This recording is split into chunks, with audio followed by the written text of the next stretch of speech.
নমস্কার বন্ধুরা, কেমন আছেন? আশা করি আপনারা সকলেই ভালো আছেন, সুস্থ আছেন এবং নিজেদের ফাইন্যান্সের সম্পর্কে আরও সচেতন হতে আমাদের চ্যানেলে এসে পড়েছেন। আর দেরি নয়, আমরা প্রথম থেকেই স্টার্ট করি একটা খুবই গুরুত্বপূর্ণ টপিক নিয়ে। সেটা হলো যে ব্যাংক এফডি করা ভালো নাকি মিউচুয়াল ফান্ডে ইনভেস্টমেন্ট করা ভালো? দেখবেন গুগলে টাইপ করলেও এই কোয়েশ্চেনের অ্যান্সার অনেক রকম জায়গায় অনেক রকমভাবে দেওয়া রয়েছে। আমি আমার মতন করে আপনাদেরকে বুঝিয়ে দেওয়ার চেষ্টা করব। যদি আমার এই ভিডিও বা কন্টেন্ট ভালো লেগে থাকে তাহলে চ্যানেলটিকে অবশ্যই সাবস্ক্রাইব করবেন।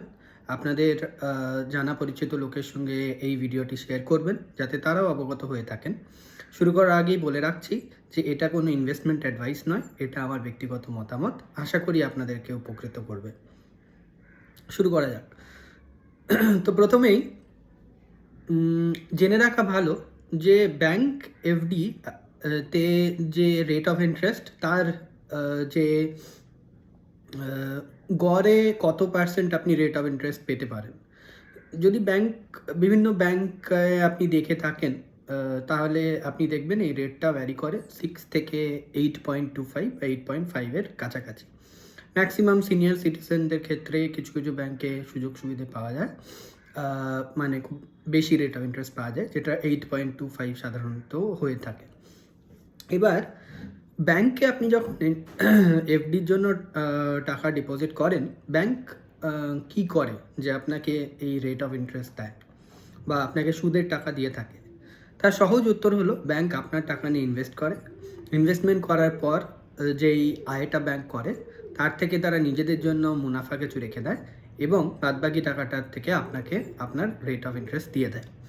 আরেকটা হবেও ব্যাংক এই টাকাটা ইনভেস্ট করে, সেটা হলো যে ব্যাংক অনেক সময় লোন প্রোভাইড করে।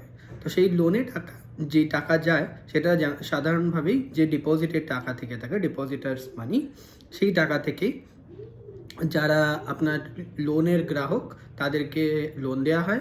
আপনারা স্বাভাবিকভাবেই জানেন যে লোনের ইন্টারেস্ট রেট বেশি হয় এফডির থেকে। তো সাধারণভাবেই একটা মার্জিন থেকে থাকে, মানে যদি লোন 10%-এ দেওয়া হয় আর যদি এফডি 7%-এ দেওয়া হয় তাহলে 3% হচ্ছে ব্যাংকের লাভ। এবার মূল প্রশ্নে চলে আসি যে এফডি করব নাকি মিউচুয়াল ফান্ডে ইনভেস্টমেন্ট করব। তো মিউচুয়াল ফান্ডে ইনভেস্টমেন্টের ব্যাপারটা হলো এই যে আপনি একটা ফান্ড চুজ করবেন যেটা আপনার মনে হয় যে যেটা আপনার জন্য সঠিক হতে পারে, সঠিক ক্যাটাগরি, এবং সেই ফান্ডে আপনি বিনিয়োগ করবেন। বিনিয়োগ করলে কি হবে? বিনিয়োগ করলে মার্কেটে আপনার টাকা কাটবে। এবার যেই স্টকগুলোরকে ভিত্তি করে ওই মিউচুয়াল ফান্ড গড়ে উঠেছে সেই স্টকের প্রাইস যদি বাড়ে তাহলে আপনার টাকার ভ্যালু বাড়বে, যদি সেই স্টকের ভ্যালু কমে তাহলে আপনার টাকার ভ্যালু কমবে।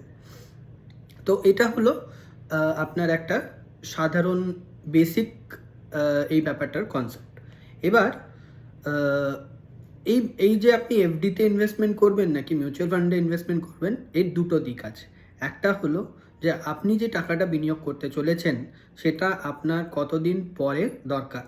মানে ধরুন আপনি এফডিতে টাকাটা রাখলেন কিন্তু 6 মাস পরে এই টাকাটা আপনার প্রয়োজন, কিংবা ধরুন আপনি এই টাকাটা মিউচুয়াল ফান্ডে ইনভেস্টমেন্ট করলেন, 6 মাস পরে আপনার টাকাটা প্রয়োজন। তাহলে সেই ক্ষেত্রে কি করবেন?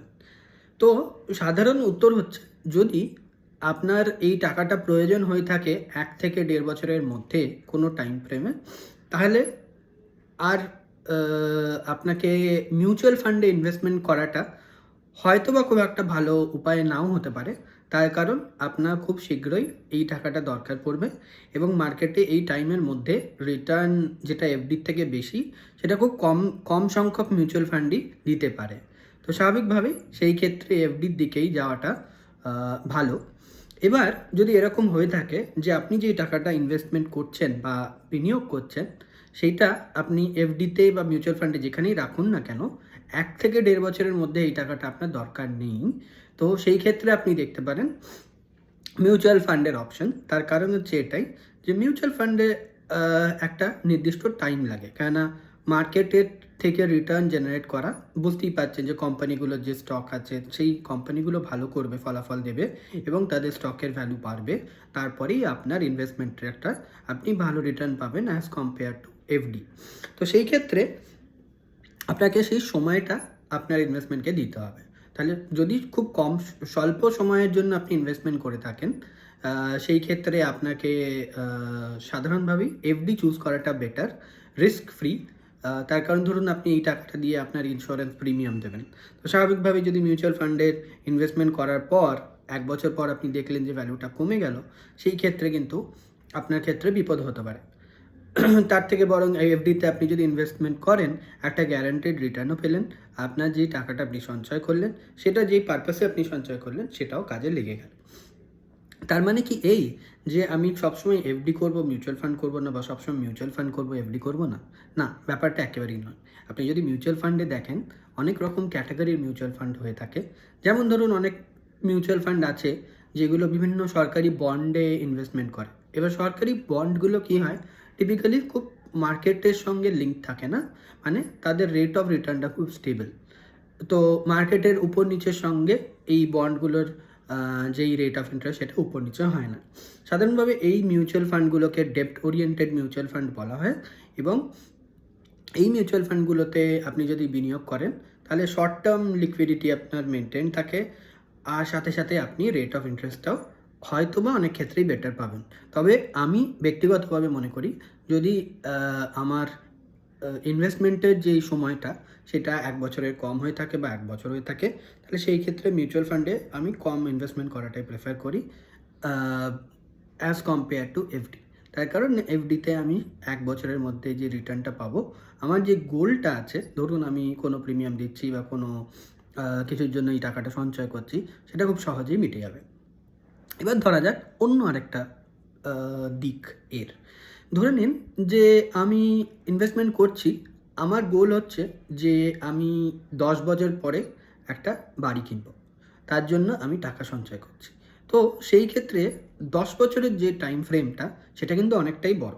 তো 10 বছরের টাইম ফ্রেমে আপনি যদি দেখেন, নিফটি 50 বা সেন্সেক্স, যেগুলো হচ্ছে মার্কেটের ইন্ডেক্স, এদের অ্যাভারেজ রেট অফ রিটার্ন হচ্ছে 12 থেকে 15%। এফডির আগেই বললাম যে 8.25 ম্যাক্সিমাম হয়তো আপনি পেতে পারেন। তো সাধারণভাবেই আপনি কিন্তু 4 থেকে 7% বা 8% বেশি যদি মিউচুয়াল ফান্ডে ইনভেস্টমেন্ট করেন পেয়ে যাবেন। এবার এর মধ্যে মার্কেট ফ্লাকচুয়েশন হতেই পারে, মানে ধরুন মার্কেট কখনো উপরে যাবে, কখনো নিচে যাবে। যেমন যদি এখন আপনি দেখেন, তাহলে ডোনাল্ড ট্রাম্পের পলিসির জন্য মার্কেট নিচের দিকে যাচ্ছে, এবং অন্যান্য ট্রেড ওয়ারের জন্য মার্কেট নিচের দিকে যাচ্ছে। তো স্বাভাবিকভাবেই এর থেকে এটাই ইঙ্গিত দেয় যে আমার যদি খুব বড় একটা ইনভেস্টমেন্ট হরাইজন থেকে থাকে, বা আমার যদি ইনভেস্টমেন্টের সময়টা 10 বছরের কাছাকাছি বা 5 বছর বা 3 বছর থেকে থাকে, সেই ক্ষেত্রে একটা ভালো মিউচুয়াল ফান্ড চুজ করে সেখানে ইনভেস্টমেন্ট করাটাই হয়তো খুব বেটার অপশন হয়ে থাকবে। এই ভিডিওটা এখানেই শেষ করছি। আপনারা কিন্তু চ্যানেলটাকে সাবস্ক্রাইব করতে ভুলবেন না, এবং দেখতে থাকবেন আমাদের ভিডিও।